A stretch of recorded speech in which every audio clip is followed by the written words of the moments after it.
நம்முடைய கலாச்சாரம் மதிக்கப்படுகிறது என்பதற்கு தன்னுடைய அணியின் சார்பாக அழகான வாதத்தை விட்டு சென்ற அவர்களுக்கு பதிலடி கொடுக்கும் வகையில் மதிக்கப்படுகிறது என்ற அணியின் சார்பாக இறுதியாக அந்த அணியின் சார்பாக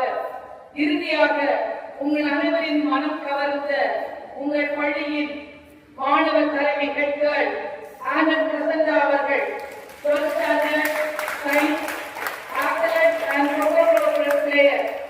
அவர்களை உங்கள் அனைவர் சார்பாக பலத்த ஹெட்கள் ஒரு கைகள் ஜாஸ்தியாக தலைமையாளர் ரொம்ப பெருமையா சொன்னாங்க. டீச்சர்ஸ் டேல கொண்டாடும் போது ஹெட்களுக்கு என்ன சொன்னனோ அதை ரொம்ப அழகா செய்தாங்க. டீச்சர்ஸ்க்கு எல்லாருக்கிட்டையும் ரொம்ப மரியாதையா நடந்துப்பாங்க. கலாச்சாரத்தை ரொம்ப அருமையா பின்பற்றக்கூடிய ஒரு மாணவி. அதனாலதான் அவளை நாங்க அந்த அணியில் அனுப்பிச்சிருக்கிறோம் அப்படின்ட்டு அவங்க தமிழ் சேர்ந்து சொன்னாங்க.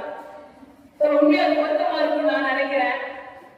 உங்கள் அனைவருடைய கரவலியோடு மீண்டும் ஒரு முறை நம்முடைய பள்ளியின் மாணவர் தலைவி தலைமை ஆசிரியரோடு இணைந்து உங்கள் சார்பாக உங்கள் பக்கம் நிற்கும் நம்முடைய மாணவர் தலைவி ஆனந்த் பிரசந்தா அவர்கள் இப்பொழுது மதிக்கப்படுகிறது என்ற அணியின் சார்பாக இறுதியாக தன்னுடைய அணியின் சார்பாக ஒட்டியும் வெட்டியும் தன்னுடைய வாதத்தை உங்கள் முன் வைப்பார்கள்.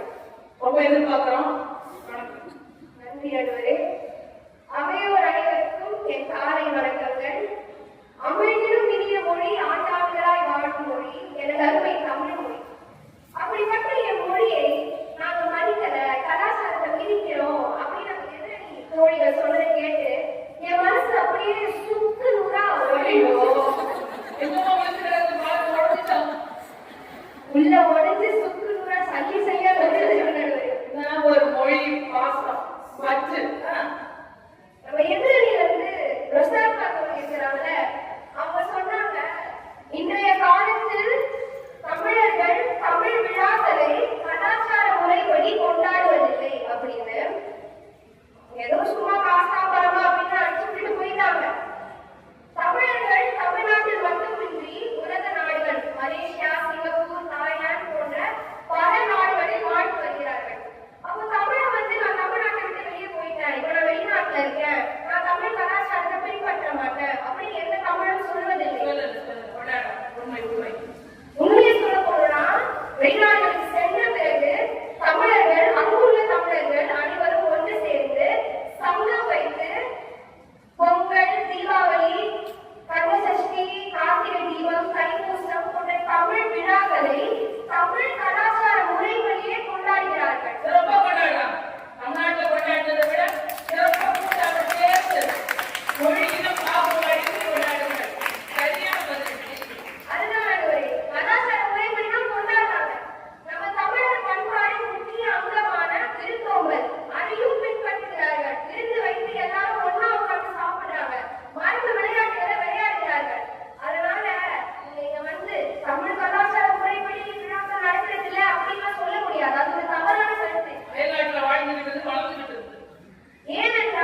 நம்முடைய கலாச்சாரம் ஜல்லிக்கட்டு இன்னும் நடைபெற்றுக் கொண்டிருக்கிறது என்பதற்கு அருமையான ஒரு காலம். தொடர்ந்து அப்ப நம்ம இளைஞர்கள் வந்து நீங்க செய்யறது தவறை நீங்க செய்யக்கூடாது அப்படின்னு அதை எதிர்த்தாங்க. ஒரு சொன்னாங்க, இந்த காலத்துல நம்ம பிரபலங்களை தான் வந்து பின்பற்றி வருகிறோம் அப்படின்னு சொன்னாங்க.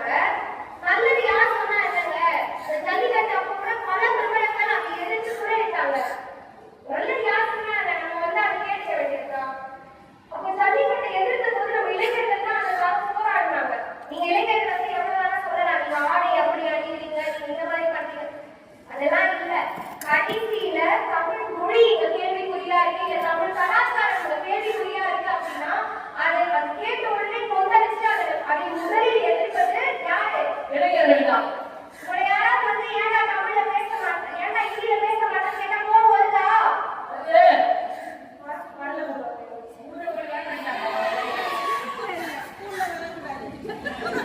பள்ளியில வர வேண்டாம், வெளியில எவ்வளவு வேணா வரலாம், ஆனா தமிழ் மொழியை எதிர்த்தா உங்களுக்கு கோபம் வருதா? பள்ளியில வெளியே வெளியே எதிர்த்தா கோபம் வருதா? வருது. எதனால வருது? எதனால வருது நீங்க எல்லாம் நினைக்கிறீங்க? ஏனென்றால் உங்களுக்கு தமிழ் மொழி மீது அன்பும் பற்றும் இருக்கிறது. இளைஞர்களுக்கு தமிழ் மொழி மீது அன்பு பற்று இருக்கிறது. அவர்கள் தமிழ் கலாச்சாரத்தை மதிக்கிறார்கள் அப்படின்றதை நான் பதிவு செய்ய விரும்புகிறேன்.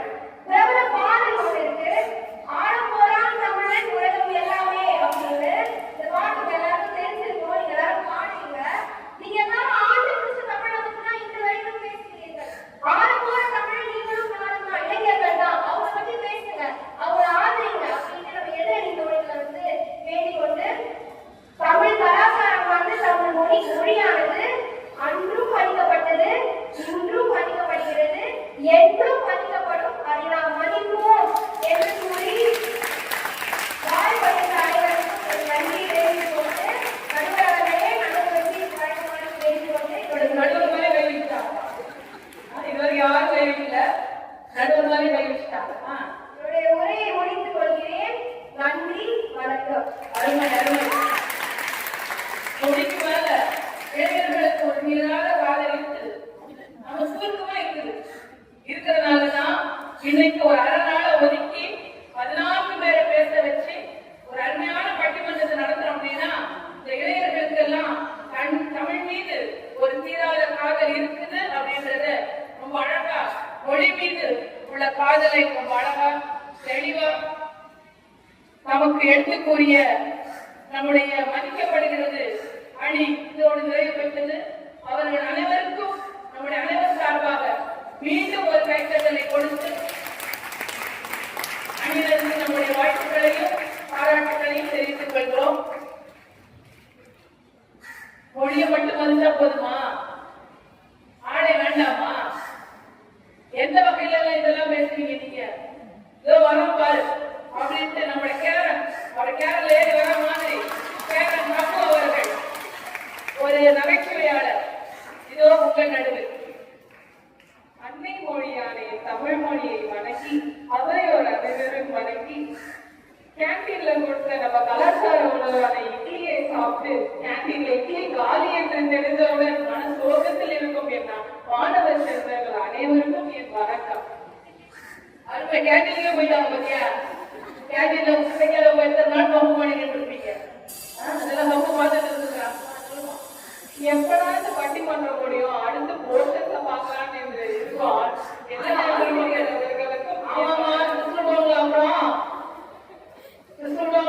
முடிக்கலாம். இன்றைய தலைப்பு கலாச்சாரம் விதிக்கப்படுகிறதா மதிக்கப்படுகிறதா? ஆமா நண்பர்களே, விதிக்கதான் படுது. அதுவும் ஐஸ் போட்டவராகவும் இருக்கலாம், நம்ம எதிரணியில் ஒரு சாதனையா கூட இருக்கலாம். முன்னாடி காலத்துல துளசி மாடு இருந்த இடத்துல இப்போ கேபிள் வயர்கள் வைஃபை ரூட்டர் அப்படின்னு தொங்கிட்டு இருக்கு. இதுல அந்த வைஃபை அண்ட் கேபிள் நாங்க பாக்குற சீரியல் பாரதி காட்டாமா பக்கத்து வீட்டு மூலியமான்ற மாதிரி எல்லா சீரியலும் பார்த்து வராத கண்ணீரை கூட நம்ம வர வச்சு நம்ம கலாச்சாரத்தையே மிதித்து கொண்டுதாங்க இருக்கிறோம். கலாச்சாரம் என்பது தமிழ் மண்ணின் வாசனை போல மிகவும் ஈர்ப்புடையது. ஆனா அது முறியடிக்கும் விதமாக நம்ம எதிரணியர் ரூம் ஃப்ரெஷ்னர் யூஸ் பண்ணிட்டு இருக்காங்க. அப்பெல்லாம் கல்யாணமா என்னங்க அம்மா அப்பா பார்த்து முடிவு செய்து ஒருத்தனுக்கு ஒருத்தியா இருந்தோம். இப்போ இன்ஸ்டாகிராம், பேஸ்புக், வலைத்தளங்கள் போன்ற எல்லா வலைத்தளங்கள் தான் நமக்கு காதல் என்ற மோகத்தை தூண்டிவிட்டு இப்படி காதல் என்று நம்மளாம் சுத்தி கொள்ளும். இன்னும் நம்ம கலாச்சாரம் தான் ஒரு ஒருத்தி தான். காதல் வந்து நம்ம இலக்கியம் புரிஞ்சே காதல் தான். இன்னைக்கு வந்து ஜாதிகள் குறிச்சிருந்த காதல் அது இளைஞர்கள் தான் நடக்கணும். இதுல இன்ஸ்டாகிராம் பயோல வேற சிங்கிள் ரெடி டு கெட் மிங்கிள்னு போட்டு எத்தனை பேர் கூட மிங்கிள் ஆகணும்னு தெரியல. நம்ம கலாச்சாரம் மிதிக்கப்பட்டு கொண்டுதாங்க இருக்கு. இது நகைச்சுவையாக இருந்தாலும் மேல இதுதாங்க நம்ம நிலைமை. நம்ம கலாச்சாரம் ஒரு முறை போஸ்ட் மாதிரி தான். எல்லாரும் லைக் மட்டுமே பண்றாங்களே தவிர யாரும் ஃபாலோ பண்றது இல்ல, ஷேர் பண்ணி ஃபாலோ பண்றது இல்ல. நம்ம அம்மா அப்பா சாப்பிட வாங்கணும்னா டயட்னு சொல்லிட்டு கொரியன் ராமன் வாங்கி சாப்பிடுறோம். இதுல நம்ம ஃபிட் ஆகணுமோ இல்லையோ நம்ம கலாச்சாரம் ஒல்லியாயிட்டே போகுதுங்க. கலாச்சாரம் என்றால் என்ன? பூ வைத்து, மஞ்சள் பூசி, பொட்டு வைத்து, வளையல் அணிந்து ஒவ்வொரு பண்டிகைக்கும் அலங்காரம் செய்வது கலாச்சாரம் அல்ல. வந்தவரை வணங்கி வாழ வைத்து அவருக்கு நன்றி கூறி அவனோடு உபசரிப்பதுதான் நம்ம கலாச்சாரம். ஆனா இப்போ ஒருவர் நம்ம வீட்டுக்கு வந்தார்னா எப்போ அவர் போவாருன்னு தான் பார்ப்போம், அல்லது அவர் வரும்போது அவர் கட்டப்பையில என்ன எடுத்துட்டு வருவாருன்னு தான் பார்ப்போம். அதுதானையா? இப்பதான் கட்டப்பையில வேணாம், வீட்டுக்கு வந்து உட்கார்ந்துட்டு பிரிக்கிங் ஆர்டர் போட்டாலும் கொண்டு வந்துருது. இது இப்படியே போச்சுன்னா கலாச்சாரம் நம்ம பரதநாட்டியம் மாறி இந்தியன் சும்பா டான்ஸா மாத்திடுவாங்க போல. அப்பெல்லாம் காலையில இட்லி, மதியானம் சோறு இருந்த நம்ம இப்போ காலையில பிரெட், மதியானம் மத்தி, நைட்டு டிப்ரெஷன். இது லேட் நைட் பிரியாணி பத்தி உங்களுக்கு சொல்லணுமா? அடடா, அதோட அழகை ரசிக்கவே முடியல. 3 மணி பிரியாணி டிப்ரெஷனை கொண்டு பிரியாணி தான் நம்ம நிலைமை இருக்கு. குடும்பத்தை பார்க்காத நீங்க எவனோ சொன்ன மூமா பண்ணிக்கு ஓடி போறோம். முன்னாடிலாம் ஷேரிங்னா என்னங்க? நம்ம வீட்டுல இருந்து கொண்டு வர உணவு, நல்ல விஷயங்கள், பத்த குழம்பு, கறி குழம்பு அப்படி போன்ற விஷயங்களை தான் நம்ம ஷேரிங்கா பார்த்துக்கோம்.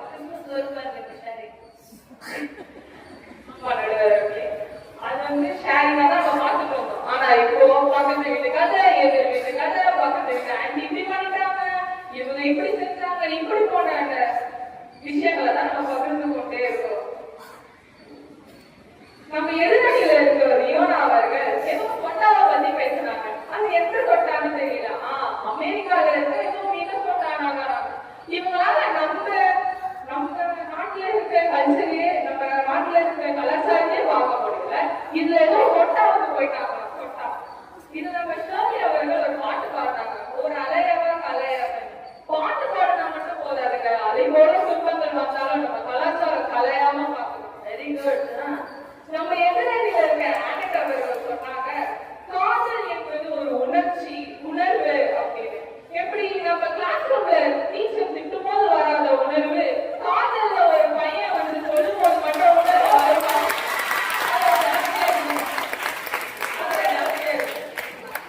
உணர்வு வந்துருமாங்க. அது எப்படிங்க? ஒரு பையன் வந்து நீ நல்லா இருக்க, அழகா இருக்க அப்படின்னு சொன்னா உணர்வு வந்து இவங்க காதல் வயப்பட்டுருவாங்களா? என்னங்க நான் ஆசைப்படுறோம், இது என்னங்க கதையா இருக்கு? அப்புறம் ஒரு பாட்டு பாடுனாங்க, ராஜாவும் ராணியும் பத்தி. அப்போ ராஜாக்கு ராணி மேலதான் பாருங்க, ஆனா இப்போ ராஜாக்கு பல ராணிகள் மேல கண்ணா இருக்கு. இப்படி சொல்லிதான் நம்ம கலாச்சாரத்தை இவங்க நிறைய பிரிக்கிறாங்க. மொத்தத்துல கலாச்சாரம் தோசமாவு மாதிரி ரொம்ப நாள் வச்சா முடிச்சு போயிடும். ஆனா நம்ம டெய்லி அதை யூஸ் பண்ணோம்னா நல்லா ஒரு தோசை கிடைக்கும். அதே மாதிரி நாங்க கலாச்சாரத்தை நம்ம இடிக்காம மதிக்க கத்துக்கிட்டோம்னா நம்ம வாழ்க்கையும் அமோகமா இருக்கும் என்று கூறி